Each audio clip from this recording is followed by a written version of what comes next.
प्रणाम, नमस्कार। बहुत स्वागत है आपका उस कार्यक्रम में जिसका नाम है हे प्रभु आनंद दाता, और इसके एक और नए एपिसोड में जिसे आप पहली बार देख रहे हैं, आपका स्वागत है। अतीत में जब भी जाएं तो कुछ चरित्र, कुछ किरदार, चाहे वो पौराणिक संदर्भ हों, ऐसे मिल जाते हैं हमें। ऐसा लगता है जिनके साथ इस मायने में न्याय नहीं हुआ कि उनकी कोई दुर्भावना न होते हुए भी अधर्म के साथ कहीं ना कहीं परोक्ष रूप से, सीधी भी नहीं, डायरेक्ट भी नहीं, इनडायरेक्ट उनकी कोई भूमिका होने से उनके साथ एक ऐसा कलंकित अतीत जुड़ गया जिसकी वजह से उनका त्याग, बलिदान पीछे चला गया। उन्होंने अधर्म के साथ होते हुए भी अधर्म को रोकने की कोशिश की। अधर्म को लेकर आगे बढ़ने वाले जो प्रमुख चरित्र रहे हैं, चाहे वो महाभारत के हों, रामायण के हों, उन्हें रोकने की कोशिश उन्होंने पुरजोर तरीके से की। और कुछ ऐसे भी चरित्र हैं जिनके मन में कोई दुविधा नहीं थी। वो सीधे तौर पर कहते थे हमारी निष्ठा तो हस्तिनापुर से बंधी है, या हमारी निष्ठा तो हमारे पिता, यहाँ मैं रावण की बात कर रहा हूँ, उनसे जुड़ी है। और ऐसे चरित्रों में इंद्रजीत का नाम आता है, मेघनाथ, या फिर हम बात करें तो भीष्म और कर्ण भी ऐसे चरित्र हैं जो जानते थे कि वो गलत के साथ खड़े हैं, ठीक नहीं है, लेकिन वो खड़े रहे क्योंकि वो ये मानते थे कि किसी को हस्तिनापुर का धर्म निभाना था तो किसी को मित्र धर्म निभाना था। आज हम रामायण के इस पूरी गाथा से जुड़े एक ऐसे प्रसंग की बात करेंगे जो एक ऐसी महिला से जुड़ता है जो रावण की पत्नी है, यानी मंदोदरी। और पति से बारंबार वो आग्रह करती है अश्रुपूरित नेत्रों से, और वो सोतिया डाह जो आमतौर पर स्त्री में होती है, ये स्त्री शायद उससे भी मुक्त दृष्टिगत होती है। और बहुत स्पष्टता वो अपने पति यानी रावण से आग्रह करती है कि सधर्म को रोकिए, इसमें पूरे कुटुंब का विनाश है। लेकिन जैसा होता है कि रावण नहीं सुनते हैं, और मंदोदरी प्रभु श्री राम से भी मिलने जाती हैं। ऐसा भी कथानक है कि राम थोड़े से अन्यमनस्क थे युद्ध की समाप्ति और रावण की मृत्यु के बाद बैठे हैं युद्ध भूमि में ही कहीं किसी एकांत में। अचानक एक स्त्री छाया को वो देखते हैं तो बहुत सम्मान से खड़े होकर प्रणाम करते हैं। हे देवी, प्रणाम कर रहा हूँ, आपका परिचय जान सकता हूँ? तो वो स्त्री कहती है रुधे हुए कंठ से कि मैं उस महामना व्यक्तित्व को देखने आई थी जिसने मेरे त्रिलोक विजेता पति को भू लुंठित किया, जिसने उसे वध किया मेरे पति का। लेकिन मैं ये देखकर बहुत मुझे आपके प्रति प्रभु श्री राम सम्मान और बढ़ गया कि जो व्यक्ति स्त्रियों का इतना सम्मान करता है, विजय और धर्म, क्यों ना उसके साथ हमेशा खड़े रहते हो। तो ये मंदोदरी का कलेजा है, ये मंदोदरी का भाव है कि वो अपने पति का वध करने वाले प्रभु श्री राम की भी प्रशंसा कर उठती हैं। कितना बड़ा हृदय होगा मंदोदरी का। यहाँ मंदोदरी को महिमा मंडित करने के लिए प्रसंग नहीं कर रहे हैं, लेकिन ये प्रश्न आपके भी मन में उठते होंगे। कर्ण भी कितनी बार द्रवित हुए होंगे, जो जिनके सामने अर्जुन की वीरता कुछ नहीं है, लेकिन कर्ण भी बंधे थे। ये बंधना बहुत कष्टप्रद होता है। कई बार जीवन में आप और हम भी गलत होते हुए परिवार में देखते हैं, समाज में देखते हैं, लेकिन चुप रहना हमारी मजबूरी हो जाता है, या हम कहते भी हैं तो कोई सुनता नहीं है। चलिए आज मंदोदरी पर ही, कुछ उनके व्यक्तित्व की तरफ ही हम मुड़ते हैं कि देखते हैं कि कैसी है मंदोदरी और कितनी पीड़ा और एकाकीपन उनके साथ चला है। अपने विद्वान वक्ता, भगवत गीता के अध्येता, मानस मर्मज्ञ प्रोफेसर डॉक्टर सुरेंद्र बिहारी गोस्वामी जी के पास। प्रणाम डॉक्टर साहब जी। आज आपने बहुत गूढ़ विषय जो है वो अपनी चर्चा के मध्य उपस्थित किया है। मूल रूप से ध्यान रखिए, ये सब इतिहास के गौड़ पात्र नहीं है। इनके साथ इतिहास ने कहीं भी कोई अन्याय नहीं किया है।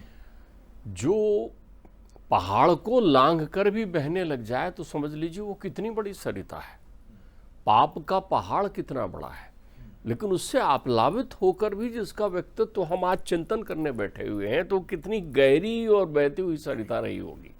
कि रावण का पाप जिसके सामने हो उसके बाद भी मंदोदरी दृष्टिगोचर हो रही है। तो धर्म पथ पर जो लोग रहते हैं, कर्ण की भी यही स्थिति है, भीष्म पितामह की भी यही स्थिति है, इन सब ने अपने धर्म का अनुसरण किया। ये अधर्मी नहीं थे। अंत तो अधर्मी का होता है, धर्म तो जो है वो मुक्त होता है, धर्म व्यक्ति को मुक्त करता है। तो ये सब हमारे यहाँ नाना प्रकार की चर्चाएं लोग भावावेश में करते हैं, अलग अलग प्रकार के उद्धरण लिखते हैं। कहीं साहित्यकार की कलम चल जाती है तो कर्ण की एक कहानी लिख देते हैं, कहीं के साहित्यकार की कलम चल जाती है तो भाव सागर में डूबकर किसी भी पात्र को रूपांतरित कर देते हैं, शिवाजी सामंत। लेकिन इन सब के मध्य इतिहास जो है हमारे मध्य रखा हुआ होता है। तो हम इतिहास के साथ चलें, इतिहास जो कह रहा है वो वहाँ, आप एक बात समझिए, हमारे यहाँ 18 पुराणों में 2 इतिहास हैं, पुराण नहीं है, इतिहास हैं 2। उनके जो लेखक हैं, इतिहासकार, वो वहीं बैठे हुए हैं। वो जो बैठे हुए हैं वो महाभारत में वेद व्यास जी बैठे हुए हैं और वाल्मीकि रामायण में साक्षात वाल्मीकि बैठे हुए हैं। वाल्मीकि रामायण वाल्मीकि ने नहीं सुनाया है। वाल्मीकि रामायण यदि आप कभी पढ़ें तो वाल्मीकि रामायण को लव कुश ने सुनाया है। तो इसलिए जो वाल्मीकि रामायण में लिखा है वो तो अपने गुरु को दीक्षा ली है उनसे, गुरुदेव में वाल्मीकि जी उनके। तो गीता से श्लोकों को सुनाने गए हैं, श्लोक की पहली बार रचना हुई है, इसी के लिए वाल्मीकि का अवतरण हुआ है। 8 खंडों में 32 श्लोकों को लेकर, 32 अक्षरों को लेकर श्लोक बने, संधि विग्रह हुआ, व्याकरण छंद इत्यादि की रचना की। तो गीता गा रहे हैं। ये वर्णित है कि लवकुश का जो कंठ है वो जब वो सुनाते थे तो प्रकृति स्तंभित हो जाती थी। भगवान राम के समक्ष पहली बार सुनाया गया है इसे। एक बात और समझ लीजिए, इसका प्रथम वाचन जो है, संपूर्ण वाचन भगवान राम और वशिष्ठ जी के समक्ष, कौशल्या, सुमित्रा, कैकेयी, पूरे परिवार, राज दरबार और अयोध्यावासी वो सौभाग्यशाली हैं जिन्होंने इस अमृत कथा को संपूर्ण रूप से पहली बार सुना। तो हमें उनमें इन चरित्रों को ढूंढना चाहिए। ऋषि वाल्मीकि ने किसी को नहीं छोड़ा है, कहीं भी किसी चरित्र की व्यवस्था पर पूरा सूचकांक उन्होंने प्रस्तुत किया है। तो मंदोदरी महासती है, मंदोदरी महाकन्या है। ध्यान रखिए, जो सती है वही कन्या है, जो सती है वही कन्या है। हम कई बार कहते हैं कि यदि आप अपने जीवन में, यहाँ थोड़ा आप सती शब्द को स्पष्ट कर दें, कुछ देखने वालों को सती की वो रूढ़ अवधारणा से न जोड़ लें सती को। देखिए, सती शब्द को रूढ़ अवधारणा हमने प्रदान किया है। सती के साथ रूढ़ अवधारणा इसी जुड़ गई कि सती तो भगवती का नाम है, जो दक्ष की सुता है और जिनका विवाह शिव जी के साथ हुआ है। चूंकि उन्होंने क्रोधाग्नि में पति के अपमान होने पर अपने शरीर को दग्ध किया, तब से जो पति के लिए श्रद्धा में दग्ध होते रही उसका नाम सती कर देते थे। सती का अर्थ ये प्रथा नहीं है, ये तो दिव्यता से नाम है। प्रतिदिन लीजिए, सती भगवती के सहस्त्र नाम में से श्रेष्ठ नाम है। जैसे पार्वती, ये सती हैं।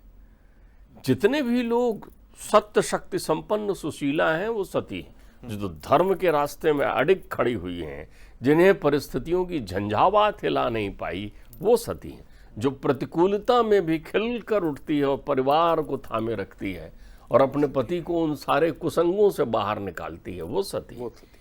उस झोपड़पट्टी में रहने वाली वो बेचारी महिला जो रोजी रोटी कमा कर ला रही है, अपने बच्चों का लालन पालन कर रही है और पति शराब पी के पड़ा हुआ है, तब भी लाल को तैयार करके खड़ा कर दे रही है, वो सती है। तो जिसमें सत्यत्व का अर्थ होता है, सत्यत्व है जिनमें विद्यमान, जो सत्यव्रती है वो सती है। तो इसलिए ये प्रथा का संबंध है। अहिल्या, द्रौपदी, तारा, सीता, मंदोदरिस तथा पंचकन्या महाबाहु, महाबाहु, महापातक नाशनी, बड़े से बड़े पाप का नाश कर देता है इनका नाम। ये बहुत बलशाली हैं, इनका अंतर मन कितना श्रेष्ठतम है, कितना विशाल है, कितना दिव्य है। मंदोदरी की कथा बड़ी निराली है। देखो, रावण के जीवन में एक ही भय है। रावण छोटे भाई होने के बाद भी कुंभकर्ण से डरते हैं। अच्छा जी। वो जो छोटे भाई के साथ एक अदबपूर्ण संबंध होता है, चूंकि कुंभकर्ण उद्दंड रहे तो ब्रह्मा जी ने उनको शापित कर दिया। रावण ब्रह्मा जी की चौथी पीढ़ी है भाई। ब्रह्मा जी के पुत्र पुलस्त के पुत्र वैश्रवण और विश्रवा ऋषि और विश्रवा के पुत्र रावण। चौथी पीढ़ी है ब्रह्मा जी की। तो जो रावण है वो जो कुंभकर्ण जो है इतने बलशाली हैं, वो तो पूरी सृष्टि को खा जाना चाहते थे ना। तो ब्रह्मा जी ने शापित कर दिया, सोते राजा, तू जिएगा तो संसार को खा जाएगा।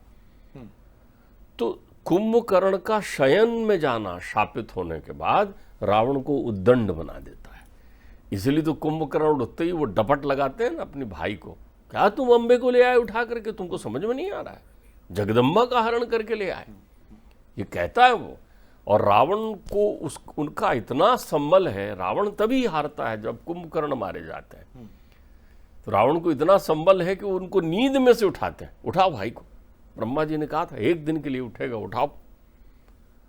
शयन कर रहा है भाई, 9 महीने से पड़ा हुआ है, 1 दिन उठाया उनको और डांट खाई उनसे। तो कुंभकर्ण जब शयन करता है तब उद्दंड होता है। नहीं तो रावण जो है पहले एक व्यवस्था में चले, उनको इस बात का ध्यान रखना पड़ता था, अनुशासन तगड़ा था चारों तरफ से जी, कि भैया तुम विश्रवा के पुत्र हो, पुलस्त तुम्हारे दादाजी हैं, तो उनको एक व्यवस्था का पालन करता था। वर प्राप्त करने के बाद भी वो मर्यादा को तोड़ नहीं रहा था, उद्दंड नहीं हुआ था। तो अब रावण चूंकि बड़े थे तो उनको अपने परिवार की चिंता हुई। तो अपने परिवार की चिंता हुई तो रावण को सबसे ज्यादा प्रेम वो अपनी बहन से करते थे, शूर्पणखा से। तो उनके लिए उनको लगा कि बहन बड़ी हो गई है तो अब विवाह कहाँ करें, तो उन्होंने ढूंढना शुरू किया। तो रावण ने अपने अधीन ही वो ढूंढ लिया। कालका दैत्य का बड़ा बलशाली जो पुत्र था विद्युत जिव्या जी। तो विद्युत जिव्या से, इसको नल ने वध किया था युद्ध में, विद्युत जिव्या को से जो है अपनी शूर्पणखा का विवाह कर दिया। बहन का घर बस गया, वो खुश हो गया। तो घूमने फिरने लगा कि बहन की शादी हो गई। चारों तरफ घूमते फिरते एक दिन वो नंदन वन में पहुंचा। तो नंदन वन में वहाँ उन्होंने देखा कि ये प्रतापी मय दानव जो हैं वो विचरण कर रहे हैं, उनके साथ एक अत्यंत रूपवती कन्या घूम रही। ठिठक गया रावण अपलक उसको देखने लगा कि ये कौन है। तो वो उनसे पास पहुंचकर परिचय पूछते हैं, अपना परिचय बताते हैं, मैं ये हूं। और उनसे पूछते हैं कि आप कौन। वो बोलते हैं भाई मैं दानव, विधाता मेरे पूर्वज हैं और मैं दानव हूं। तो वो कहते हैं, ये बोली ये मेरी कन्या है, इसका नाम मंदोदरी है। बोले मैं जो है, आप तुमने ये नाम सुना होगा रावण कि जो स्वर्ग की सबसे सुंदर अप्सरा है हेमा, उनसे मैंने विवाह किया और हेमा के साथ विवाह करने के बाद मेरी संतति उत्पन्न हुई, मेरे 2 पुत्र और 1 पुत्री। फिर हेमा मुझे छोड़ चली गई। बोले एक पुत्र मयासुर है, एक पुत्र दुंदुभि है, बड़े पराक्रमी हैं दोनों, मेघनाथ के साथ हमेशा रहते थे, मयासुर और दुंदुभि। इन्होंने तो माया सारी मेघनाथ ने यहीं तो सीखी है, इन्हीं मयासुर और मैदानों की प्रेरणा से ननिहाल में इनसे सीखी। हमेशा बड़े लाडले रहे। तो बोले ये हम बोले मैंने इसके लिए सोने का महल बनाया है। ये नहीं है कि रावण के हरण किए हुए सोने के महल को देख करके मंदोदरी बोलती थी मैं तो अपने पिता के यहाँ सदैव से सोने के महल में रही। मैदानों ने अपनी पुत्री के प्रेम में उसके लिए पहले से ही स्वर्ण महल बनाया था। तो रावण निवेदन करता है कि मुझको इनसे ब्याह करना है। वो कहते हैं मैं इसके लिए योग्य वर ढूंढने ही निकला हूं और तुम्हें देख के अच्छा लगा।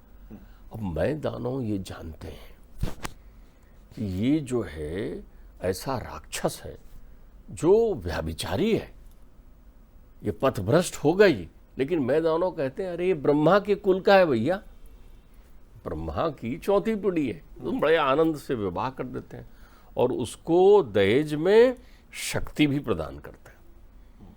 वो शक्ति जो उन्हें बड़ी तपस्या से अर्जित हुई थी, ये वही शक्ति है जिसको रावण ने लक्ष्मण को मारने में उपयोग किया था। लक्ष्मण मूर्छित हो गए थे इस शक्ति से, ये मैदानों के द्वारा दी हुई शक्ति थी। अब वो घर आते हैं तो उनको लगता है कि भाई मैं तो, मंदोदरी उनकी तरफ देखती और कहती कि भैया लोगों के संबंध में अब क्या चिंतन करना है। बोले नहीं सबका ब्याह करना है। फिर देखिए प्रहलाद के पुत्र हुए विरोचन, विरोचन के पुत्र हुए बलि, और बलि की पुत्री हुई रत्नमाला। तो रत्नमाला की पुत्री यानी बलि की दोहत्री वज्रज्वाला का विवाह उन्होंने कुंभकर्ण से किया। अच्छा अच्छा। कुंभकर्ण की पत्नी हुई वो। फिर उन्होंने देखा ये छोटा भाई तो मेरा बड़ा भक्त है, भक्ति भाव में लगा रहता है, कहाँ ढूंढे, तो ढूंढते ढूंढते वो उस तट पर पहुंचे, कहाँ, कैलाश के निकट गंधमादन पर्वत पर विचरण करते हुए उनको गंधर्वों में श्रेष्ठ गंधर्व दिखाई दिए, सुशर्मा। तो सुशर्मा को उन्होंने देखा तो वो उनके परिवार में एक सुंदर कन्या थी जो भक्ति भाव से तपस्या में लीन थी, उसका नाम था शर्मा। उससे विभीषण का ब्याह किया। उस शर्मा का जो जन्म है वो मानसरोवर के तट पर हुआ था, और जब वो उत्पन्न हुई, छोटी बच्ची थी, तो मानसरोवर वर्षा हुई तो मानसरोवर का जल जो है एकदम बढ़ने लगा स्तर, तो डूबने का भय हो गया माँ को वहां पर। तो माँ ने वहां मानसरोवर को निवेदन किया, सरोमा वर्धस्ति। तो सरोमा की जगह उसके मुख से सरामा निकला, तो उस बच्ची का नाम शर्मा रख दिया।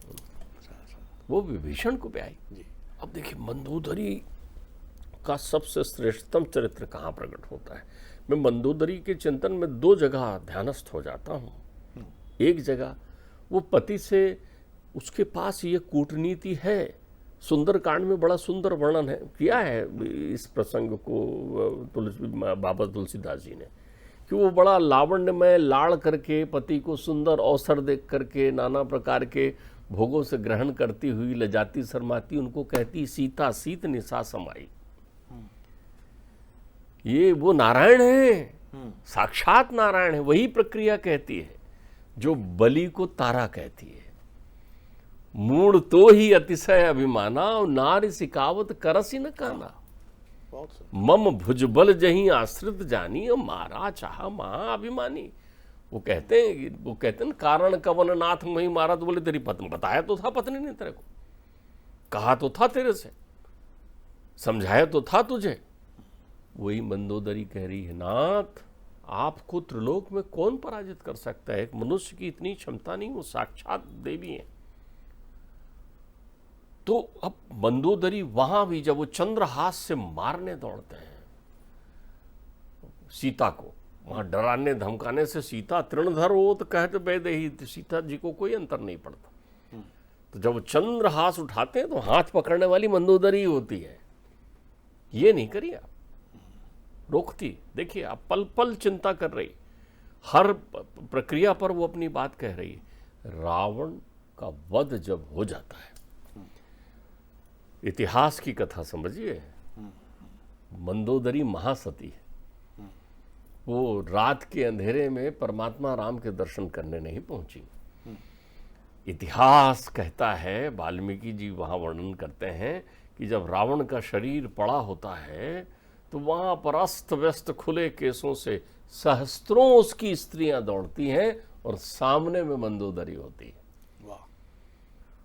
दौड़ते भागते आती और वहां मंदोदरी क्या ज्ञान की चर्चा करती है। राम खड़े इधर देखते हुए, उधर देख नहीं रहे।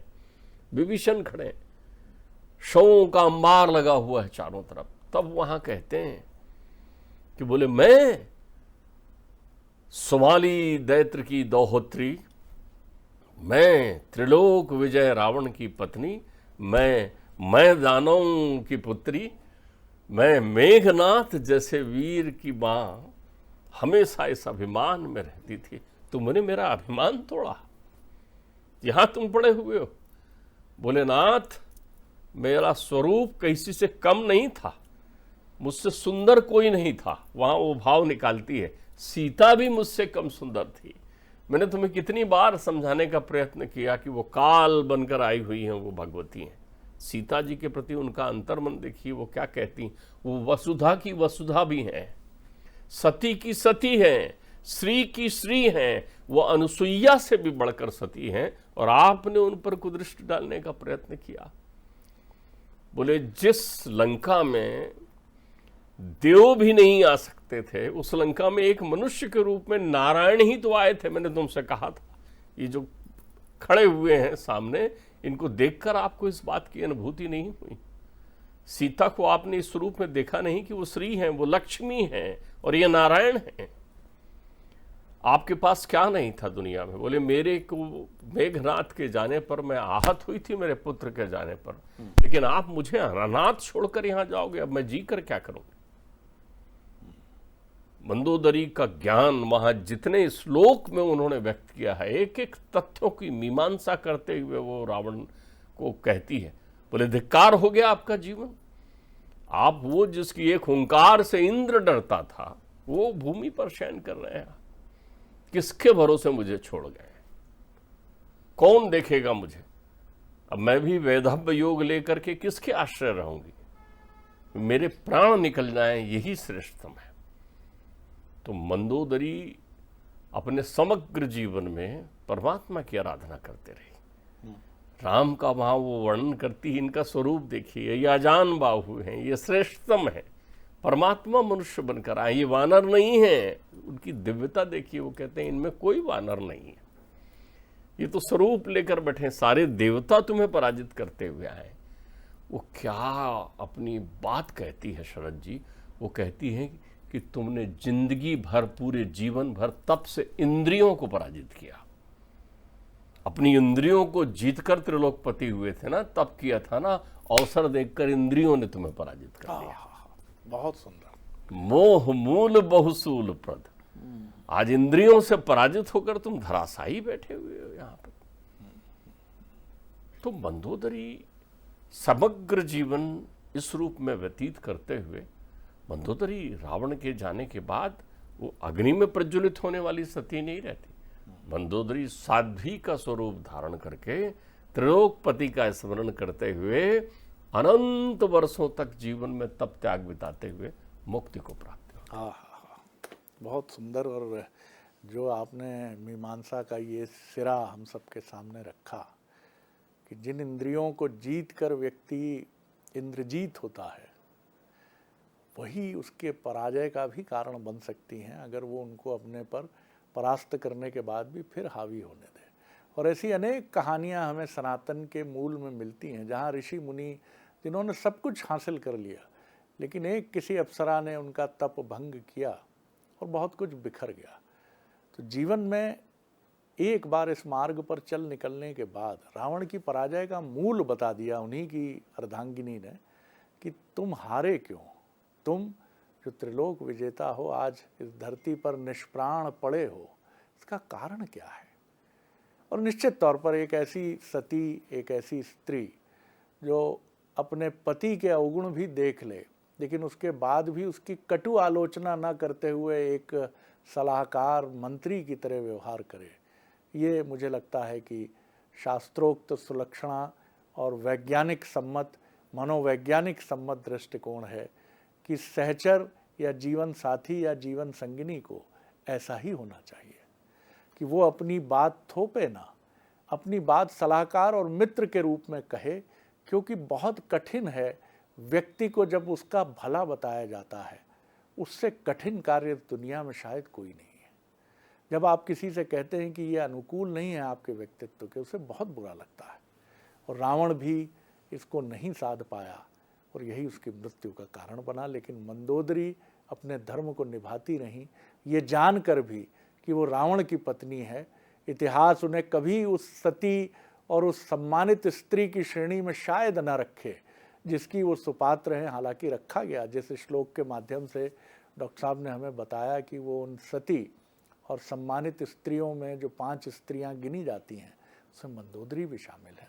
प्रणाम है उनको कि उन्होंने अपने धर्म का पालन किया, पतिव्रता धर्म का भी और उस शाश्वत धर्म का भी, जो इस चराचर जगत का मूल केंद्र बिंदु है, और इन दोनों को साधना लगभग असंभव है। तो प्रणाम है इस स्त्री को जिसका नाम है मंदोदरी। वाह डॉक्टर साहब, प्रणाम कर रहा हूँ। अगले एपिसोड में एक और विषय लेकर उपस्थित होंगे। प्रणाम, नमस्कार।